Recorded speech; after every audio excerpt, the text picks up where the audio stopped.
பார்த்தீங்கன்னா படம் வந்து இப்போ தான் ரிலீஸ் ஆயிருக்கு. நீங்கள் இப்போ ரிலீஸ் ஆன படம் இப்போ கலைஞர் டிவியில் பார்த்தீங்கன்னா மாசத்துல 3 நாள் போடுறாங்க.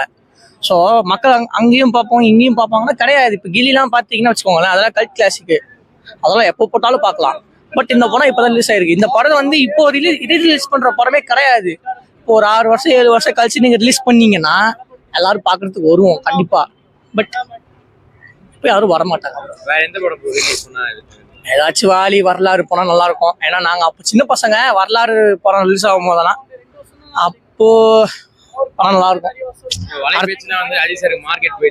அப்படிலாம் இல்லை ப்ரோ. மங்காத்தா செலிப்ரேஷன் இவங்க வந்து பார்த்துருந்தாங்கன்னா அதை பற்றி அவங்க பேசியிருக்க மாட்டாங்க. ஓகேங்களா? அதனால அவர் வந்து ரேஸுக்கு ஃபுல்லாக போயிட்டாரு. சினிஃபீல்டுக்கும் அவருக்கும் சம்மந்தமே இல்லாத மாதிரி ஆயிட்டாரு. திரும்பி அவர் சினிஃபீல்டுக்கு வருவாரானே எங்களுக்கு தெரியல. அதை நாங்கள் சினிமாவை பற்றி ஃபர்ஸ்ட் ஆஃப் ஆல் அவர் இப்போ சினிமாவை பற்றியே கேர் பண்ணிக்கிறது கிடையாது. அவரோட ப்ரொஃபஷனலை நோக்கி போயிட்டு இருக்காரு. எங்களையும் அதான் பண்ண சொல்றாரு. ஃபர்ஸ்ட் ஆஃப் ஆல் நாங்கள் லீவ் போட்டு வந்ததை அவர் பார்த்தாருன்னா தப்புன்னு சொல்லுவாரு. அதை வேற நினைச்சா பயமா இருக்கு. பட் பரவாயில்ல, ஏதோ அவருக்காக பார்க்கலாம். வேற ஒன்றும் சொல்றதுக்கு இல்லை. தேங்க்யூ.